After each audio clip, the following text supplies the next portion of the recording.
El Ecuador ha asumido la agenda de los ODMs proponiéndose superarla, es decir, ir más allá. Es verdad que desde hace tiempo el país se ha propuesto algunas metas más ambiciosas, como lo es la universalizar la educación básica, mientras que los ODMs proponen la universalización de la educación primaria. Sin embargo, los objetivos y políticas contenidas en el Plan Nacional de Desarrollo 2007-2010, formulados por el actual gobierno, reflejan un compromiso vasto y mucho más sistemático que los hechos en periodos anteriores, con el logro de metas ambiciosas de desarrollo humano. Acertadamente, el informe ODMs sostiene que el logro de objetivos de tal magnitud y centralidad requiere de la construcción de genuinas alianzas entre diversos sectores y grupos de la población y un compromiso solidario a nivel internacional.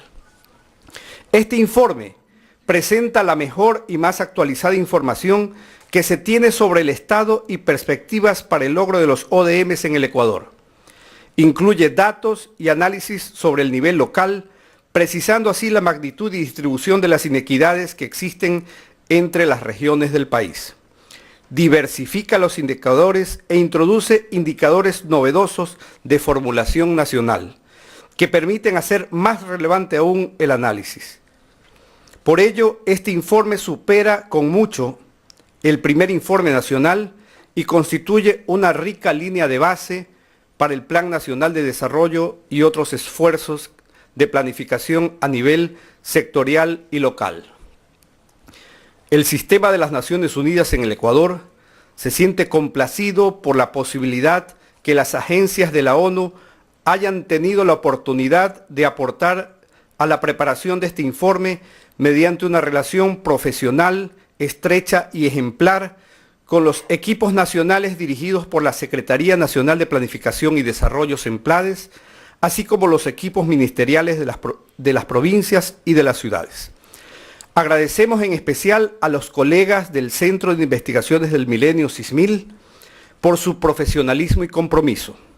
Para finalizar, quiero destacar que además del sistema de la ONU, varios miembros de la comunidad internacional, como la cooperación española, holandesa, suiza, alemana, Flaxo y el BID, entre otros, han hecho a lo largo de varios años valiosas contribuciones que han facilitado que hoy tengamos en nuestras manos este importante informe. Muchas gracias. A continuación escucharemos las palabras introductorias a cargo de Natalia García, oficial del Programa de Objetivos del Desarrollo del Milenio del PNDU. Natalia, por favor. Yo quisiera entrar un poquito en los mensajes del informe y ya que José Augusto me hizo el favor de hacer todos los saludos, me los voy a economizar. En primer lugar, quiero agradecerles además de ustedes que nos han acogido en esta universidad, la viceministra, el señor ministro, también Pedro, que además estuvo en el CISMIL y ahora está en SEMPLADES, Juan como coordinador del CISMIL. Yo creo que se ha hecho un trabajo muy interesante y este mensaje un poco va más dirigido, si me lo permiten, a los estudiantes que están aquí. Porque yo creo que la academia tiene mucho que decir, qué interesante es, y yo cada vez que veo este libro digo, qué bueno sería que este fuera el libro de estudio, uno de los libros de estudio en las universidades. Porque me pregunto, digo, bueno, cuando uno está en las universidades, ¿de qué está hablando? Claro, es importante hablar de la teoría y seguramente eso alimenta, pero también qué bueno que comencemos a hablar acerca de la realidad del país, ¿sí? Qué bueno que comencemos a profundizar acerca de cosas muy interesantes que dicen, por ejemplo, este estudio como en temas de pobreza, en temas de desigualdad, y qué importante que no solamente los estudiantes de ciencias sociales, sino que toda la comunidad representada en una universidad, en su diversidad, comience a pensar cuáles son los caminos, ¿sí?, para construir, como el nombre del informe lo indica, alianzas para el desarrollo. ¿Sí? No alianzas por las alianzas en sí mismas, sino para el desarrollo, y no cualquier desarrollo, para el desarrollo humano. Y yo creo que en esto el PNUD, el Programa de Naciones Unidas para el Desarrollo, las agencias de Naciones Unidas, que no es una institución aparte, sino solamente la representación de las naciones, de lo que piensan las naciones y que acuerdan las naciones, el desarrollo humano como un concepto que ha sido realmente revolucionario, ¿sí? Poner en el fin del desarrollo al ser humano, o sea, el desarrollo para el ser humano, con el ser humano, ¿sí? Y donde el ser humano no solamente es un objeto del desarrollo, sino un sujeto del desarrollo. Entonces, cuando decidimos hacer estas presentaciones en la academia, lo hicimos con una doble intención. Y una de las intenciones fue llamar a la academia a reflexionar sobre la realidad nacional, a producir conocimiento.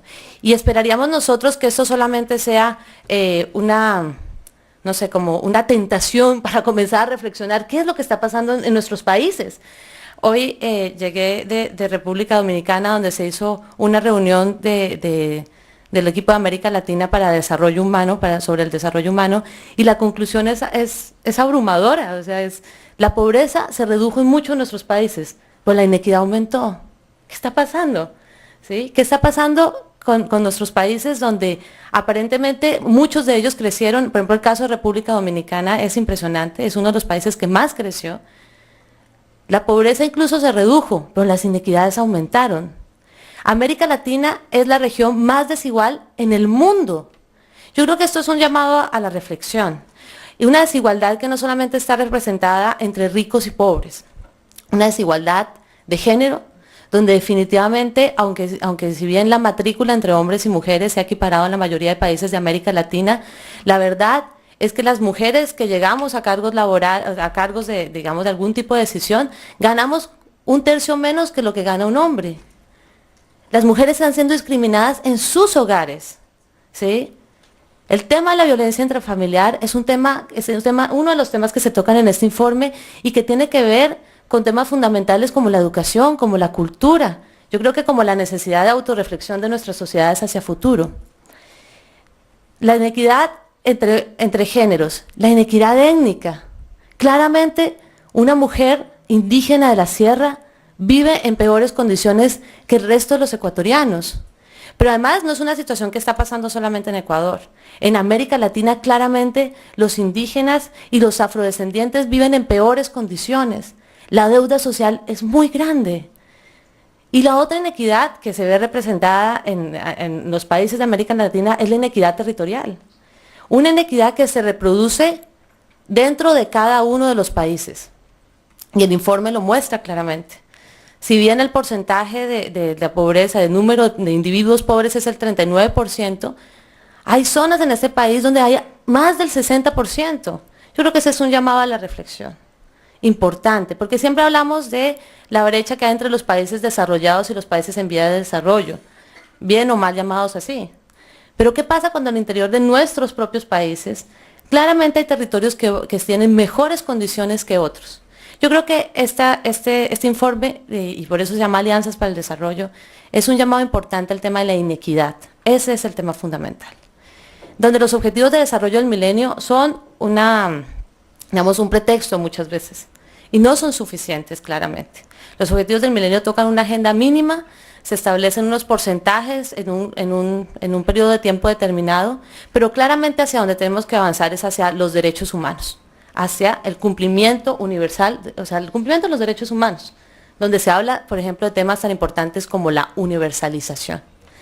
Entonces, ese es el llamado que se está haciendo aquí, es un llamado que no es solamente para Ecuador, es un llamado para América Latina.